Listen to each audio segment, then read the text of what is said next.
¿Qué tal? Muy buenas tardes, les saludamos en directo desde la 8 de Bierzo. Aquí comienza este magazine en el que hoy vamos a echar la vista atrás. Se cumplen 25 años de la apertura con métodos científicos de la primera fosa en nuestro país, es la fosa de los 13 de Priaranza. Por primera vez se buscaban represaliados de la Guerra Civil Española, como decimos, con esos métodos científicos. Fue gracias a la iniciativa de sus familias. Una persona sobre todo destacaba, Emilio Silva, presidente de la Asociación para la Recuperación de la Memoria Histórica, una asociación que creció y nació precisamente gracias a ese impulso que desde el Bierzo se dio a la recuperación de esos represaliados y al despertar de esa memoria democrática. Hoy vamos a recordar aquellos momentos en una jornada en la que además nos hemos querido preguntar qué piensan ustedes sobre el cambio de hora, si apuestan también como nuestro país por decirle adiós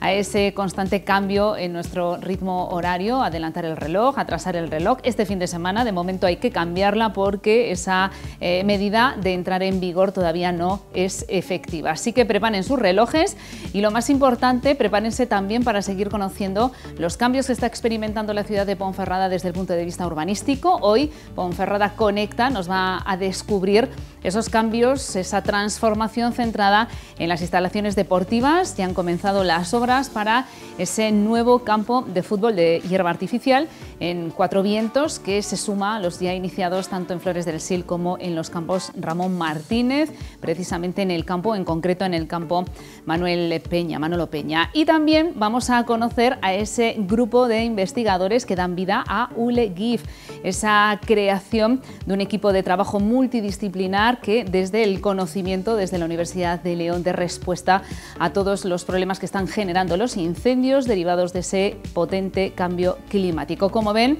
un programa muy variado, entretenido y también en el que vamos a aprender muchísimo, así que les invito a quedarse con nosotros. Vamos a comenzar ya. Antes, como siempre, echamos un vistazo a la oferta que nos espera mañana en los supermercados Gadis. Aquí la tenemos en pantalla. Yogur IFA, eliges natural o sabores a 0,65 el pack de 4. Bienvenidos.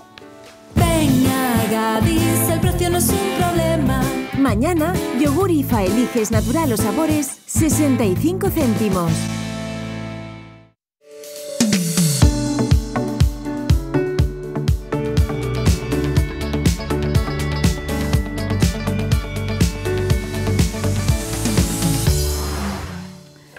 Son muchos los interrogantes que surgen en este momento en la gestión forestal, en la gestión de los recursos naturales, después del verano tan terrible que hemos tenido, especialmente en la provincia de León y en la comarca del Bierzo. La Universidad de León ha decidido dar un paso adelante y poner al servicio de la sociedad pues el conocimiento y la investigación que desde hace mucho tiempo se está desarrollando en la universidad. Por eso hoy nos acompañan dos personas que además están muy vinculadas a esa gestión del territorio, esa gestión forestal. Por un lado, Flor Álvarez Taboada, bienvenida, investigadora de la universidad. ¿Cómo estás, Flor? Bienvenida. Encantada de estar aquí, gracias. Y a su lado, Fernando Castedo, que también es investigador, es doctor y es la cara visible, responsable de ese máster Fuego que se desarrolla también en el campus del Bierzo, lo que ya da un poco la medida de que efectivamente hace tiempo que se está trabajando en este campo. Fernando, bienvenido. Sí, igualmente encantado. Muchas Bienvenida gracias. a los estudios de la 8 Bierzo. Como yo decía, la universidad lo que ha hecho es unir a unos 100 profesionales de hasta casi una veintena de disciplinas diferentes que generan conocimiento en la universidad y poner ese conocimiento no al servicio precisamente de la sociedad. Después de un verano tan terrible que hemos pasado, llegó el momento ahora sí de tomar alguna iniciativa para intentar que esa gestión forestal o podamos tener cultura, ¿no?, de fuego, que es muy importante. Y ese es el trabajo de ULEGIF. ULE por la universidad y GIF, gestión de incendios forestales, ¿no?, que además ya ha empezado a trabajar, ya habéis tenido un primer contacto en Boca de Huérgano y en breve el siguiente va a ser ya aquí en la comarca del Bierzo. Sí, justo como decías, el conocimiento lo hemos generado durante muchos años y lo seguimos generando, distintos grupos de investigación, tanto el campus de Ponferrada como el campus de León, conocimientos sobre qué tenemos que hacer para tratar de prevenir incendios que no sean extinguibles, cómo podemos tratar de que en el paisaje podamos defendernos mejor de esos grandes incendios, Todo ese tipo de información nosotros no es algo que nos resulte nuevo. Lo que sí que hemos visto en agosto, y nos ha pasado pues tanto a Fernando como a mí, como a otros compañeros que trabajan en este campo, es que hemos recibido muchísimas consultas. La universidad ha recibido también pues muchas consultas de gente que quiere hacer cosas, gente que puede pertenecer a juntas vecinales o que se han asociado como voluntarios, pero realmente en estos incendios, aparte de generar la desazón que nos generaban los incendios que vimos otros años, yo creo que la gran diferencia es que estos incendios han provocado miedo. Nos han provocado miedo porque los hemos visto muy cerca de las casas, muchos pueblos han tenido que desalojarse, otros confinados. Nosotros aquí en Ponferrada tuvimos el humo muchísimos días. Entonces es distinto cuando nosotros tenemos un incendio en el monte, tenemos un problema medioambiental, pero cuando el incendio llega a nuestras casas, llega a nuestros pueblos, ya tenemos un problema de protección civil, ya tenemos una emergencia que va más allá de lo forestal. Y nosotros hemos intentado canalizar la formación que nosotros tenemos y las capacidades que nosotros tenemos para tratar de orientar a la gente, porque con la mejor de las voluntades, muchas veces cuando intentamos intervenir o justo después de un incendio intentamos hacer cosas en las zonas quemadas, el efecto es mucho más negativo de lo que nosotros nos podemos imaginar.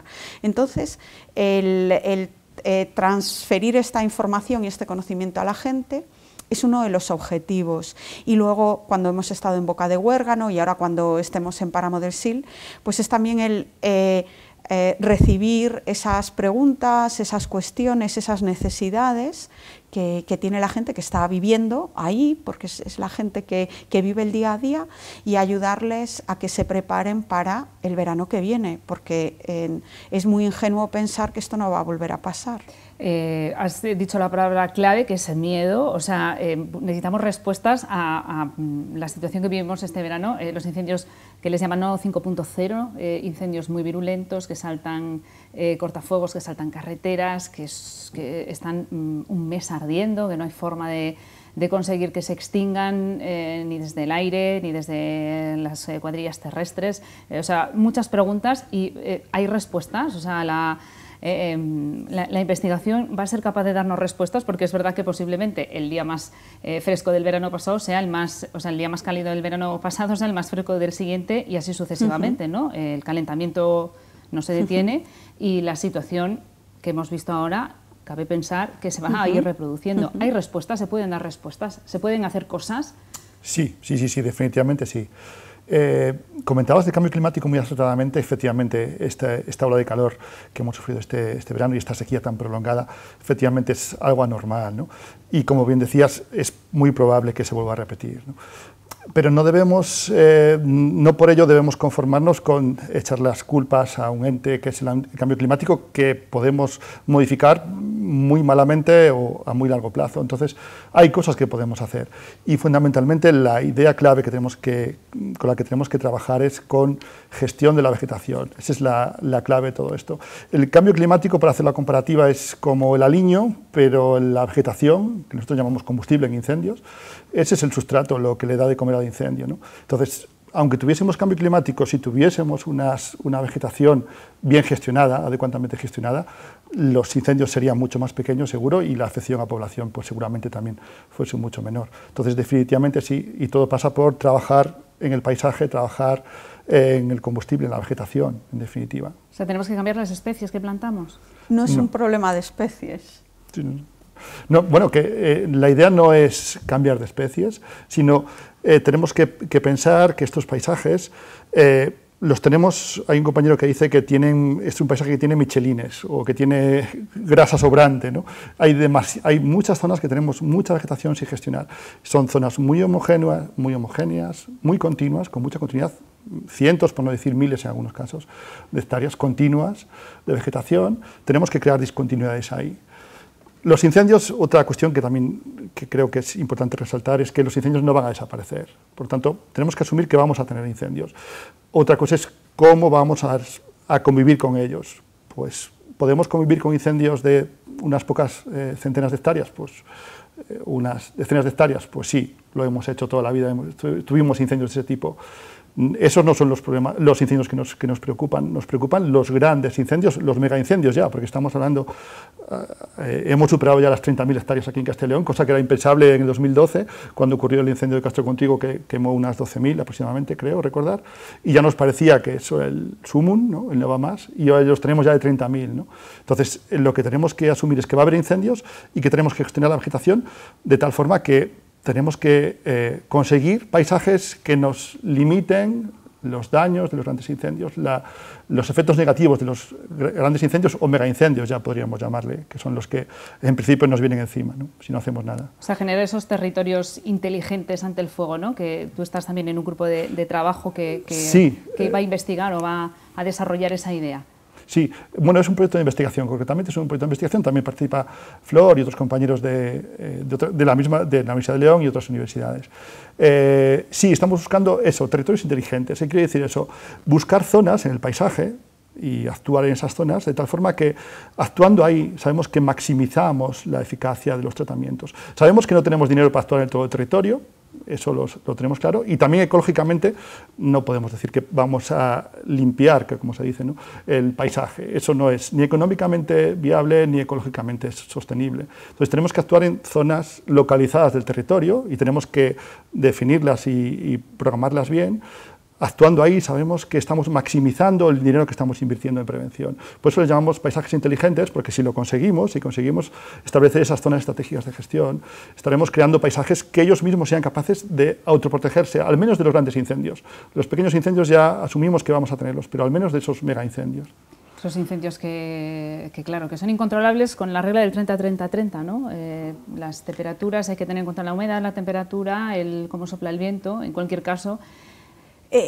La regla del 30-30-30 está relacionada con una parte vamos, muy importante de los incendios, pero no es lo que al final va a condicionar o a determinar que tengamos un gran incendio o no. Y ahí la clave es lo que decía Fernando, es el combustible, es la cantidad de vegetación que tenemos. No es lo mismo que tú en una hectárea tengas 30 toneladas de vegetación que está totalmente seca, porque al final cuando un incendio se propaga y demás lo hace sobre todo por la parte seca, fina y muerta de la vegetación.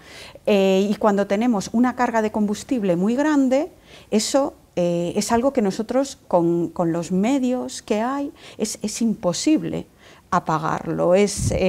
Da igual que tuviésemos 64.000 Chinook, que tuviésemos 64.000 bomberos forestales, da exactamente igual. Eso lo explica un compañero nuestro diciendo que es como si tuvieses el calor que desprende un radiador, en lugar de uno, tú tuvieses en 1 metro 10.000 radiadores. Es que da exactamente igual. Y esto explica por qué hay incendios que no hace falta más medios, es que son incendios prácticamente que no se pueden apagar, que lo dicen los jefes de los servicios de extinción. Pero eso pasa en Canadá, llevan más de un año con un incendio que no son capaces de extinguir, y parece que pues no se ve llama y demás durante a lo mejor unos días, una temporada, y luego se reaviva. Y eso son cosas que no solo nos pasan a nosotros aquí. Quien está poniendo el foco en la extinción está poniendo el foco en la respuesta, pero no lo está poniendo en la solución a los incendios. Los incendios son el síntoma de un problema estructural muy grande que tenemos, que es el abandono total del mundo rural y la falta de gestión. ¿Qué es lo que ha ardido aquí? No es un problema de especies. En la provincia de León, el 80% de la superficie que ha ardido es no arbolada. Y dentro, o sea, no son árboles, es matorral. Monte bajo, que se llama. No, matorral. Matorral, o podemos tener algunas zonas de pasto abandonado y demás. Eso es el 80% de lo que ha ardido.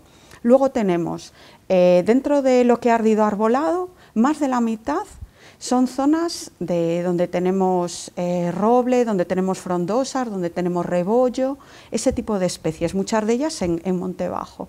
Y luego, el porcentaje más pequeño es el de los pinos. Entonces, el pensar que la culpa, y bueno, y de eucaliptos, cero. Entonces, si nosotros tenemos el problema con algún monocultivo aquí, es el monocultivo del matorral. Muchas ideas preconcebidas derribadas aquí en un momento, Flor, la es verdad. Que el dato mata el relato. Ya, se suele decir y es verdad. En cualquier caso, para que nos demos idea también de la magnitud del problema, es que hay casi 18 áreas de conocimiento de la universidad vinculadas a este ULEGIF con 100 investigadores, o sea que es un problema con muchos focos, digamos, que hay que abordar de una manera muy multidisciplinar. No hay una causa, o sea, no hay una forma única, ¿no?, de terminar con estos problemas, con el problema este de los incendios. Por eso que es necesario que intervengan de muchas áreas de conocimiento distintos, ¿no? Nosotros, aparte de estar el área nuestra, que es la que tiene que ver con la gestión del monte y la ingeniería forestal, pues hay grupos de ecología del fuego, pero también tenemos compañeros de antropología, tenemos compañeros de medicina preventiva, tenemos muchos grupos que tienen mucho que aportar, porque al final es un problema que tiene que ver con la estructura del territorio y con las personas que viven en ese territorio, y por eso es tan importante abordarlo desde tantos hábitos, desde tantos ámbitos. Desde nuestro grupo, nosotros, por ejemplo, lo que ofrecemos es formación e información. Nosotros ofrecemos a esto lo que decíamos, ya estamos en contacto con grupos de voluntarios de Ponferrada, con asociaciones, que lo que nos han dicho es que quieren hacer cosas, ¿no? Y nosotros les hemos dicho, ahora de momento lo primero que hay que hacer es dejar actuar a la naturaleza, luego los técnicos y los agentes medioambientales pues están haciendo una gran labor, actuando en las zonas en las que es clave actuar, pues no tiene ningún sentido poner paja o hacer acolchados en todos los lados, eso solo tiene sentido en ciertas zonas, y ellos lo saben. Entonces, lo que les hemos dicho a estos grupos es que nos pueden acompañar en lo que es el seguimiento del incendio, pues que ellos sean parte de esa ciencia ciudadana, que en diferentes zonas vayan haciendo el seguimiento de la regeneración, de la recuperación, y luego en verano evaluamos todos, los científicos y los ciudadanos, qué habría que hacer, si se ha hecho bien, si no, y ir creando pues ese conocimiento alrededor de los incendios y de algún modo que la gente asuma que los tiempos de la naturaleza no son los mismos que los tiempos que nos gastamos nosotros, y eso es muy, muy importante. Igual que también pues, nosotros estamos muy centrados en el tema también de la autoprotección, de la corresponsabilidad. Quien vive en el medio rural, quien adquiere una casa en el medio rural está adquiriendo un riesgo. Y no podemos esperar a que sea la administración quien venga a hacer nuestros deberes. Es nuestra casa, igual que en nuestra casa tenemos extintores, pues tenemos que nosotros acondicionar la vegetación alrededor de nuestra casa. Y eso es lo que nosotros pues, ofrecemos a todo el mundo, ese tipo de formación, que solo la estábamos dando en los institutos y en los colegios. ¿Os habéis dado cuenta de que eso es el futuro, pero hay que empezar por el presente, claro, ¿no? Exactamente, y por el pasado. Exactamente. Bueno, en cualquier caso va a haber una próxima, no sé si una cita en Páramo, que todavía no está fijada la fecha, pero sí que está abierta, entiendo, al público, ¿no? Sí, para que pueda por ir supuesto. A expresar dudas, inquietudes o preguntar qué puedo hacer, ¿no? para colaborar. Esa es la idea que tiene también este grupo de trabajo, ir escuchando al territorio. Y luego, no sé si hay algún plan marcado, una... planificación de conclusiones.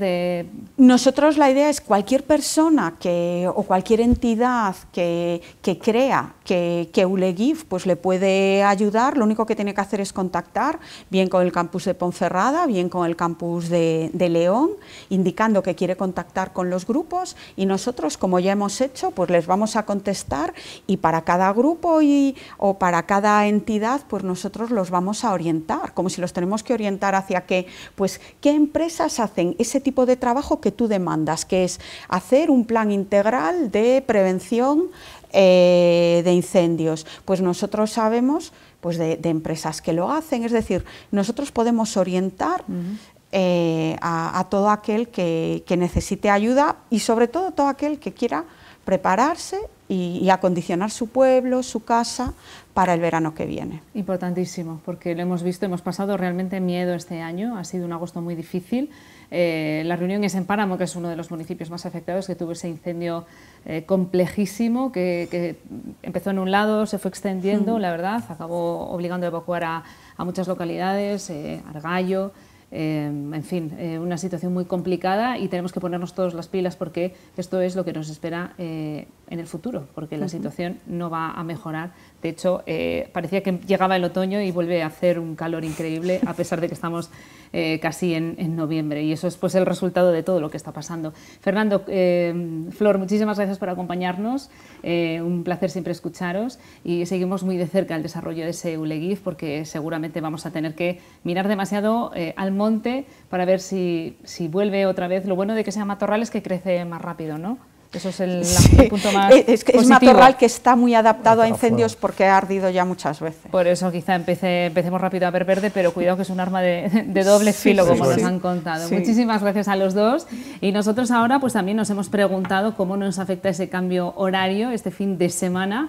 Estamos en otoño, toca retrasar el reloj a las 3 el sábado, de madrugada serán las 2, y queremos saber si a ustedes les gusta, no les gusta, si están a favor de que se pare todo esto, si prefieren el horario de verano, el horario de invierno. Bueno, pues esto es lo que nos han contado. En la madrugada de este domingo 26 de octubre se cambia la hora, a las 3 serán las 2 y podremos dormir una hora más, pero más allá de eso, esto es un tema de debate en España. ¿Qué opinan los bercianos? ¿A favor o en contra del cambio de hora? ¿Qué opinas sobre el cambio de hora? Pienso que no es tan beneficioso, por tanto no tengo idea por qué lo siguen haciendo. ¿Por qué crees que lo empezaron a hacer? Pienso que por ahorrar, por el tiempo de luz, pero es que ya no tiene razón de ser. No sé por qué aún lo continuamos haciendo. Con lo cual estás en contra. Un poco sí. Y están planteando, el presidente del gobierno ha planteado que ya no haya más cambios de hora. ¿Con qué horario te quedarías? ¿Con el de invierno o con el de verano? El verano. Sí, espero que se lo replanteen porque pienso que no es beneficioso, o sea, no está dando resultados. Que estaríamos bien con esta hora, sí, está bien, pero bueno. Ya el Sánchez también protestó, que debería hacer otras cosas, pero bueno. Entonces, ¿estás a favor o en contra? En contra, porque oye, sale mal esto, el madrugar. Bueno, sé que duermes una hora más, pero bueno, está bien, pero bueno, ¿qué voy a hacer? ¿Con qué fin crees que se hizo lo del cambio de hora? Para ahorrar más energía, más luz o más eso, no lo sé. Y en caso de que ya no hubiese más cambios de hora, ¿con qué horario te quedarías? ¿Con el de verano o con el de invierno? Con el de verano, eso siempre. ¿Por qué? Bueno, porque, no sé, hay más luz. Que no, que es mejor la hora que tenemos y no hacer cambio, a estar haciendo cambios así como se está haciendo. O sea, que está usted en contra. Sí, estoy en contra totalmente. Y si ya no hubiese más cambios de hora, ¿con qué horario te quedarías? ¿Verano o invierno? Bueno, me quedaría con el verano. ¿Por qué? Bueno, porque me parece mejor. Yo no lo noto mucho, la verdad, pues yo no soy muy dormilona, entonces no noto mucho el cambio. Pero sí que hay gente que lo nota mucho, que le afecta. Es que es un tema de debate y además el presidente del gobierno ha pedido, bueno, se ha planteado que se dejen de hacer cambios de hora. En el caso de que se hicieran, ¿con cuál preferirías quedarte? ¿Con el de verano o con el de invierno? Bueno, esto hace años que se ha hecho en Europa, esto no es novedad, ninguna novedad de este gobierno, o sea que ya van detrás de ello de cambiarlo. Pero bueno, me da igual, o sea que no, a ese respecto no tengo opinión, vamos, porque a mí personalmente no me afecta.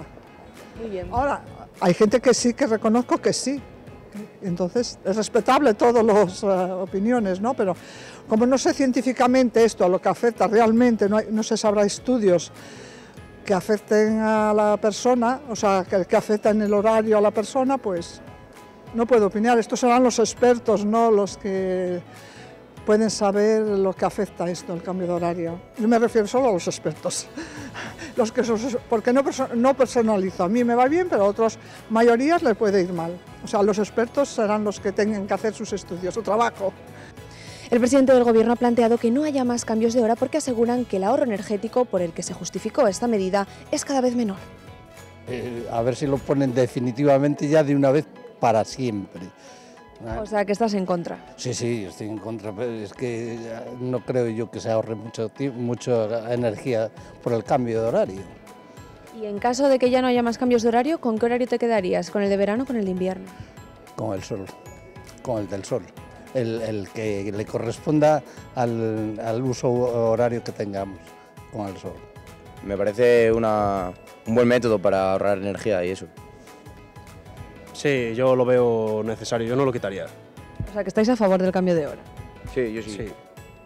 Y bueno, Pedro Sánchez ha planteado que no se hagan más cambios de hora. ¿Vosotros no estaríais de acuerdo con esto? No, no estamos de acuerdo. Encima no sabemos qué horario va a ser el que va a dejar. Y claro, si deja el de invierno, luego en verano el horario estaría totalmente descompensado, te despertarías y sería de noche todavía. Entonces, para mí no tiene mucho sentido eso. A mí me parece que era mejor dejarlo dejarlo siempre a una misma hora. O sea, que está en contra del cambio de hora. Pues sí, yo prefiero que siempre tengamos la misma hora todo el año, no anda cambiando cada 2 por 3, ahí, bueno, 3 veces al año. Sí. ¿Por qué cree usted que se hace el cambio de hora? Porque te trastorna todo, ¿no? Al principio cuando vas si te cambia la hora por la noche, por la mañana te cambia mucho el horario, o sea, hasta que te acostumbras te afecta un poco, sí. Y en caso que dejasen de la hora como está, ¿qué preferiría usted, el horario de verano o el de invierno? Yo preferiría el horario de verano, sí, el horario que estamos. Sí. ¿Por qué?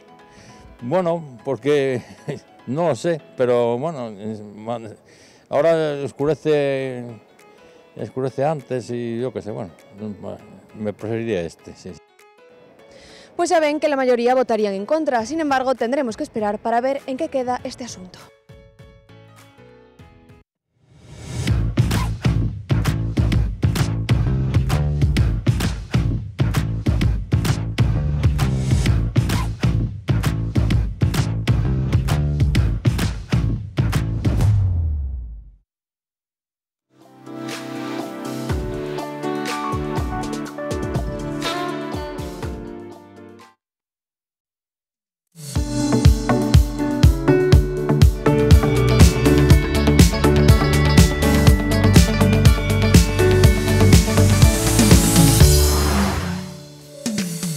Avanza este magazine y lo hace ahora echando la mirada atrás, recuperando. Es verdad que el Bierzo, pues a nivel nacional destaca por muchas cuestiones, ha sido noticia por muchas cuestiones y una de ellas ha sido por ser ese lugar de referencia donde se sembró la semilla de esa memoria democrática, esa semilla que permite, aunque todavía queda mucha gente enterrada en las cunetas, pues ajustar cuentas, ¿no?, con la represión franquista en todo el territorio, que también evidentemente tuvo reflejo aquí en la comarca del Bierzo. Esa fosa, esos 13 de Priaranza que pasarán a la historia, que tienen nombres y apellidos, pero que ya casi no nos pertenecen a nosotros, van a ser por siempre esos 13 de Priaranza, como decimos, donde se inició ese movimiento de recuperación que luego alumbró esa Asociación para la Recuperación de la Memoria Histórica. Nos acompaña su presidente, Emilio Silva, porque estamos conmemorando ese hito, esa apertura, la primera fosa con restos de represaliados que se abrió con técnicas científicas, promovida además por las familias, y allí estaba el abuelo de Emilio Silva, que movió y puso todo en marcha para que se pudiera localizar esa fosa. Emilio, ¿qué tal? Buenas tardes, bienvenido. Hola, buenas tardes. Ahora es bueno, pues frecuente, no tanto me imagino como os gustaría a la asociación, pero es dentro de lo que cabe relativamente frecuente oír informaciones sobre apertura de fosas con restos, pero en aquel momento se daban esos primeros pasos, me imagino que con muchos sentimientos, con la angustia de saber si se iban a localizar o no, me imagino como la principal, pero bueno, con ese miedo de decir, bueno, ¿qué estamos haciendo? ¿Qué estamos iniciando? 13 restos de personas muy distintas, algunas familias incluso no quisieron remover el pasado, como decían, ¿no? Pero el caso es que se consiguió y a día de hoy pues tenemos que recordar siempre, ¿no?, esos 13 recuperados de Priaranza, ¿no? Bueno, han pasado 25 años. Por ejemplo, no vive ninguno de los hijos de mi abuelo. Y estaban, 5 de ellos pasaron por la exhumación, otros estaban en Caracas. Y bueno, para mí yo no pensaba meterme en este lío, lo voy a decir así. Me tropecé con la historia de mi familia, gracias a Arsenio Marcos, un hombre precisamente nacido en Pereje y que había sido detenido por la policía franquista en 1962 en Ponferrada.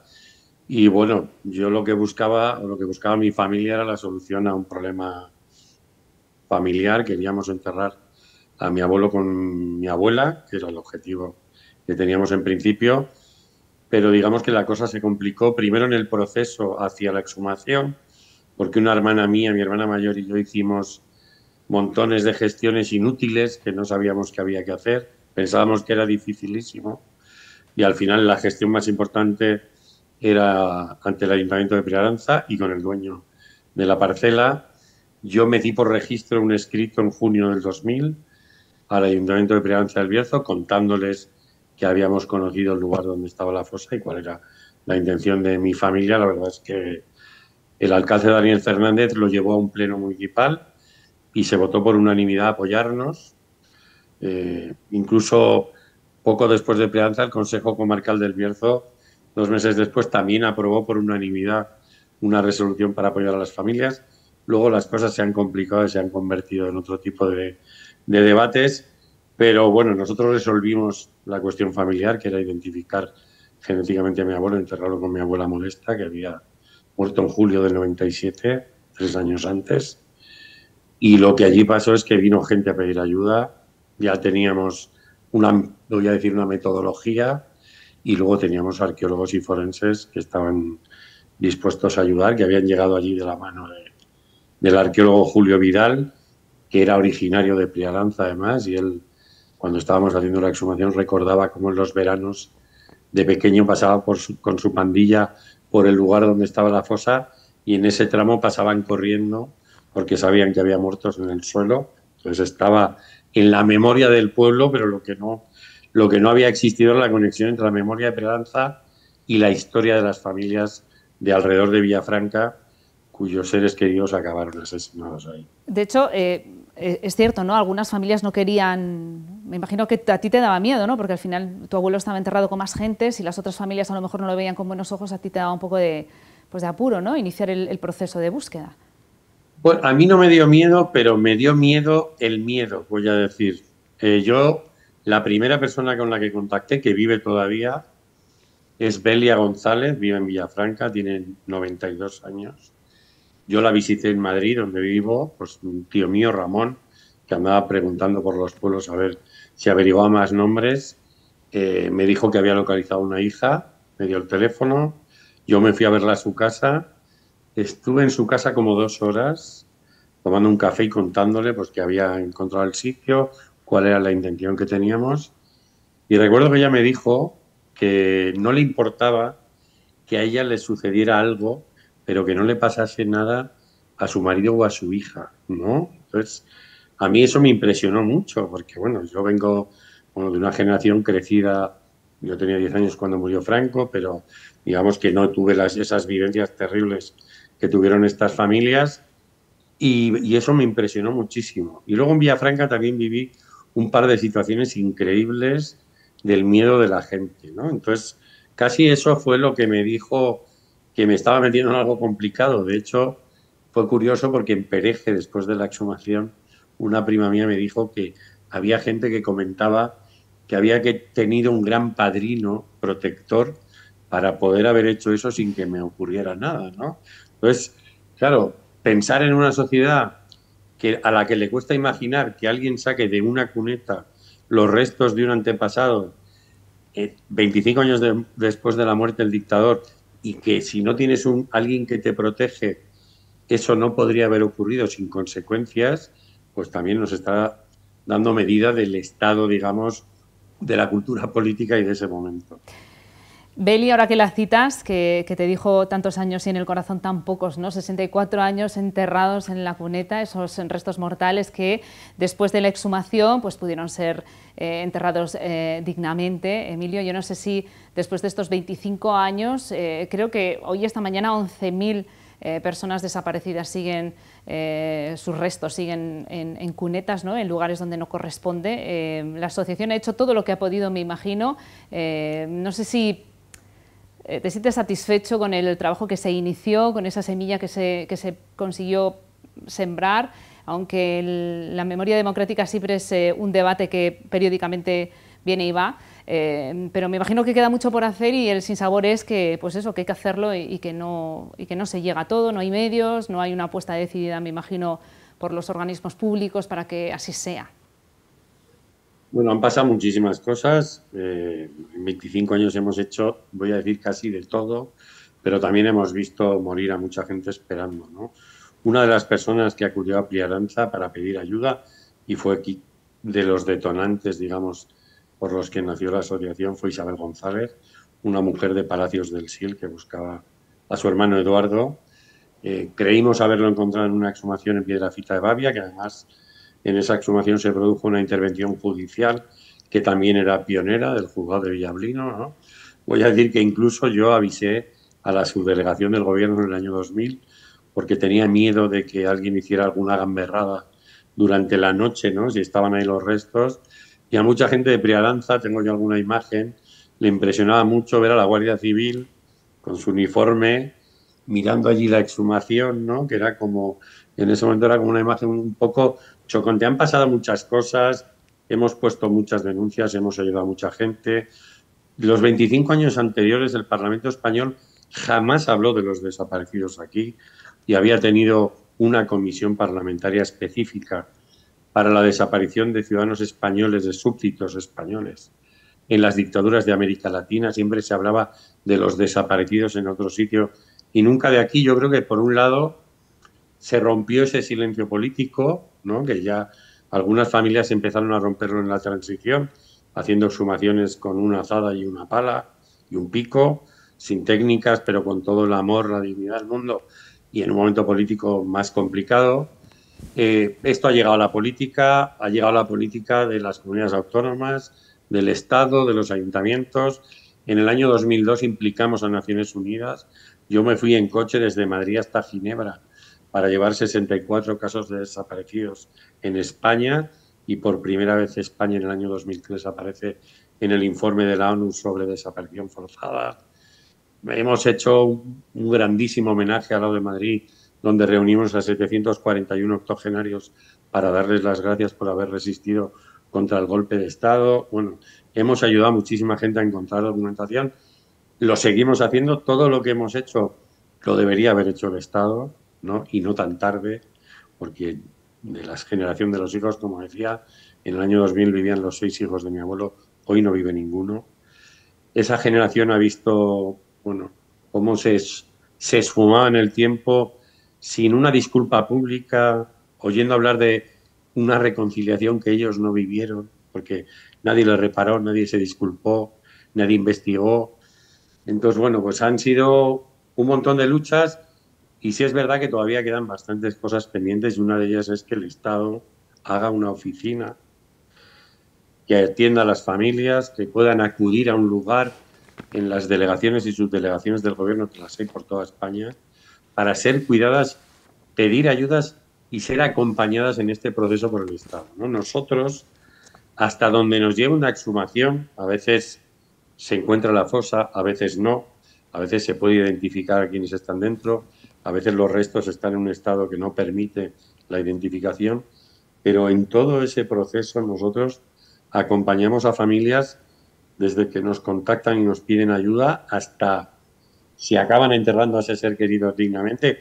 Ahora mismo mis compañeros de Ponferrada están viajando hacia Aragón porque mañana pasado ya el otro van a entregar ahí una serie de cuerpos identificados a sus familias, en un caso a 2 hijas que viven todavía, pero el problema está en que ese cuidado que deberían tener estas familias no lo tienen las administraciones públicas. España es el único país del mundo que tiene desaparecidos y hay muchos con estos problemas y que intenta solucionarlo convocando unas subvenciones. Y los derechos humanos en una democracia no se subvencionan. Los derechos humanos se garantizan. Tienen que ser algo universal.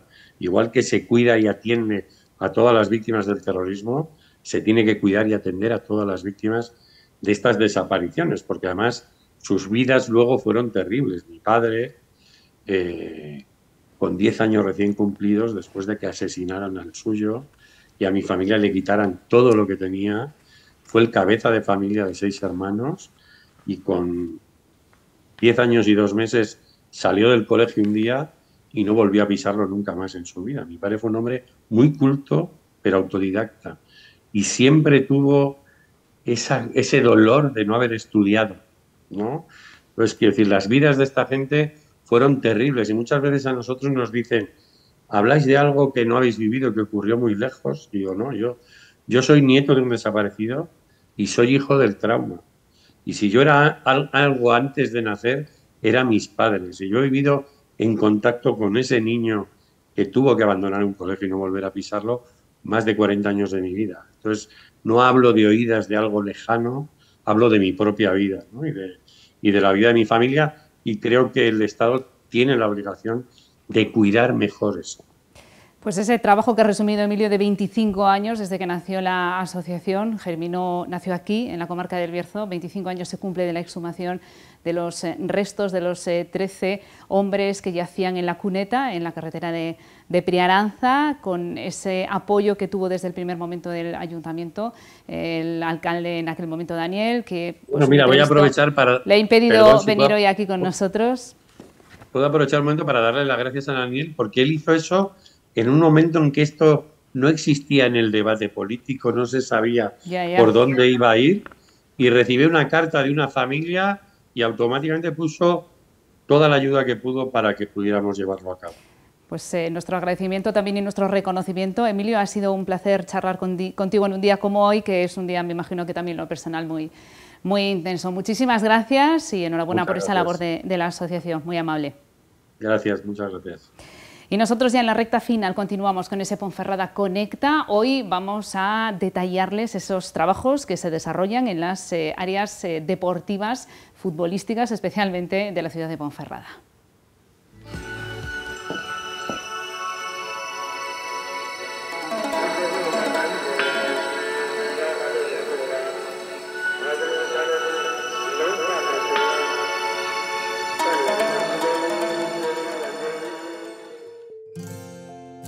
Vuelve una sesión más de Ponferrada Conecta. Salimos a la calle para conocer la transformación que está sufriendo la ciudad a través de las obras que se están acometiendo desde el Ayuntamiento de Ponferrada, y hoy vamos a posar nuestra mirada también en esas mejoras que están beneficiando a quienes practican deporte en la ciudad de Ponferrada. Nos hemos venido hasta el campo de fútbol del Cuatro Vientos, una obra muy esperada, muy demandada, y por fin, Lidia, concejal de Fomento, están en marcha ya estas obras que van a permitir incorporar una nueva infraestructura, ¿no?, a los integrantes de este club. Así es, buenos días, Silvia. Como bien dices, nos encontramos aquí en las instalaciones de Cuatro Vientos, del Club de Fútbol Cuatro Vientos. Como siempre hemos dicho, pues nos gusta ir haciendo obras en todos los barrios de Ponferrada y concretamente ahora nos encontramos en esta tan demandada obra de este campo de fútbol 7 del Cuatro Vientos. Era una obra muy demandada, entra dentro de este grupo de 3 campos de fútbol que vamos a remodelar. Ya estuvimos presentando la obra de Flores del Sil, esta de Cuatro Vientos, y también el cambio de césped del Manolo Peña del complejo del Ramón Martínez. Concretamente esta de Fútbol 7 es una obra que va a dar mucha vida a los 17 equipos de fútbol que juegan aquí en el barrio de Cuatro Vientos. Tanto el presidente como todos los entrenadores nos lo habían pedido durante este mandato, y ya era una obra muy reiterada a lo largo del tiempo con las anteriores corporaciones. Este campo de fútbol era de tierra y lo utilizaban prácticamente simplemente pues, los niños para entrenar, y poquitas cosas podían desarrollar en él, y ahora se va a adaptar a esos estándares de calidad FIFA Pro, con un césped completamente moderno, adaptado.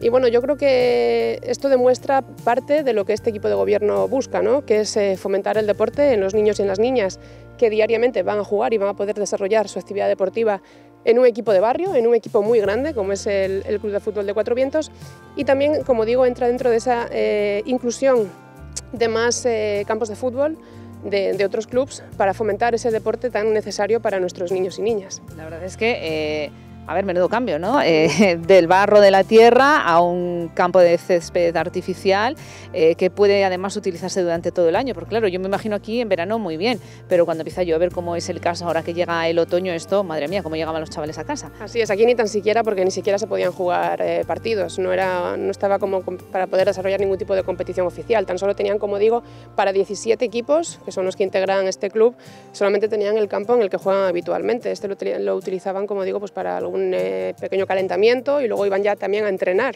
en el campo de hierba artificial, que además es uno de los mejores ejemplos que tenemos de conservación de campos de fútbol de toda Ponferrada. Este tapete yo creo que tiene ya 11 años, pero está completamente espectacular. Yo creo que es un club que se merece cualquier tipo de instalación que a nivel municipal se le pueda poner, porque lo cuidan, todos los días nos llaman, oye, pues necesitamos esto, necesitamos lo otro, pero es que además cuidan las instalaciones, los entrenadores, la directiva, lo hacen muy bien, y estamos encantados de poder ayudarles. También tengo que decir que es una inversión que podemos llevar a cabo gracias a la ayuda de Somacil.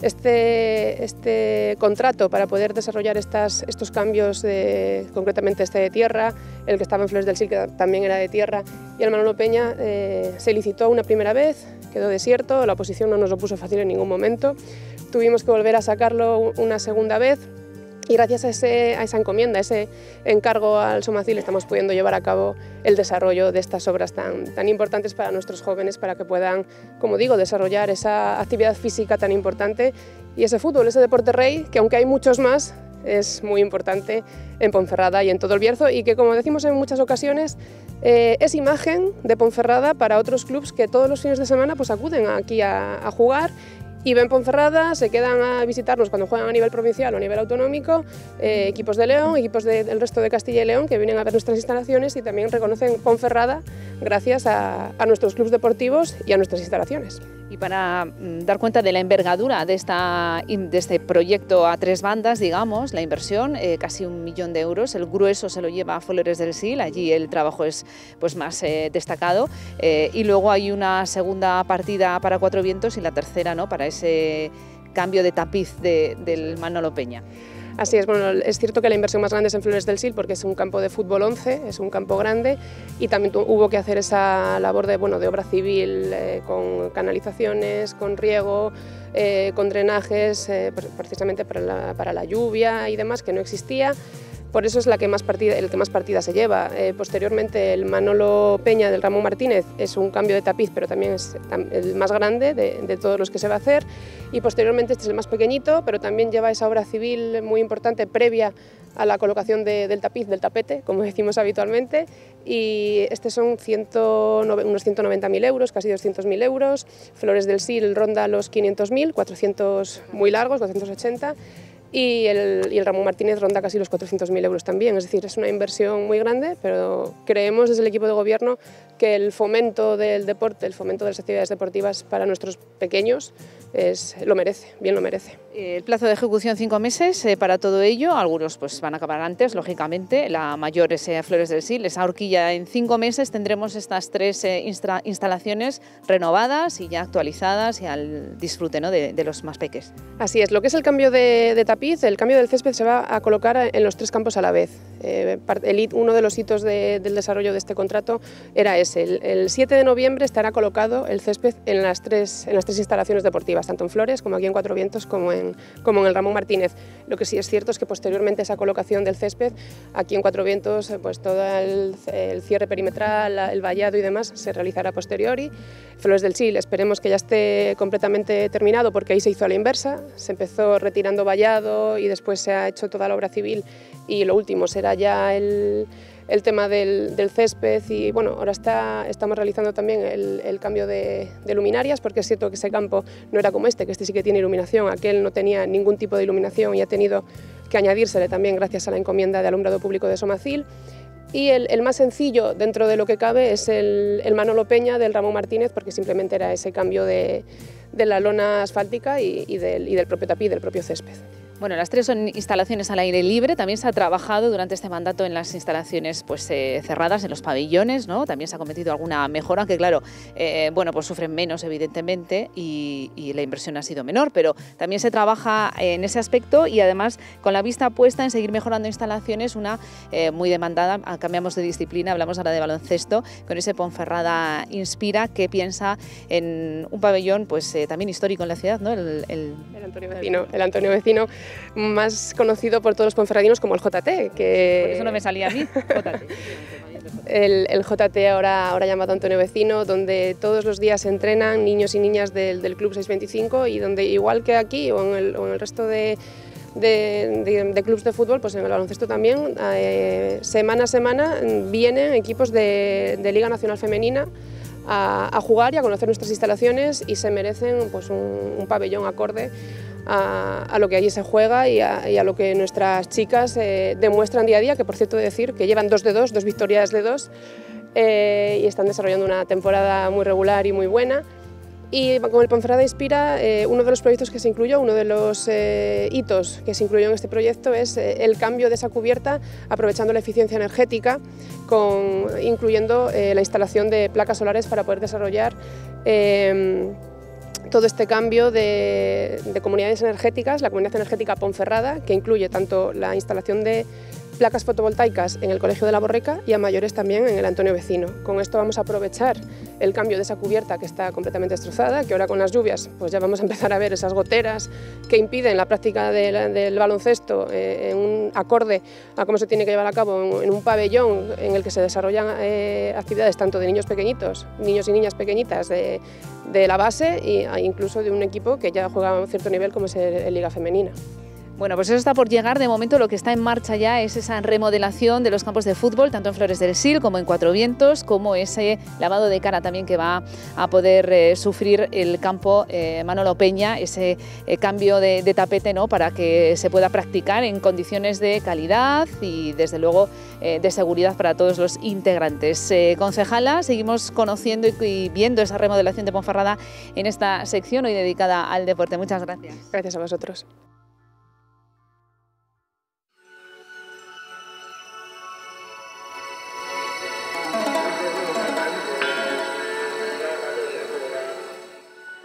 Pues hasta aquí el programa de hoy. Volvemos mañana para conocer esa nueva sala que ha habilitado el MUNIC, también todos los detalles de esa marcha en favor de la salud mental de este fin de semana. Y nos visitará, como siempre, Estefanía Quintero. Se será mañana, como siempre, a las 4:10. Les esperamos. Adiós.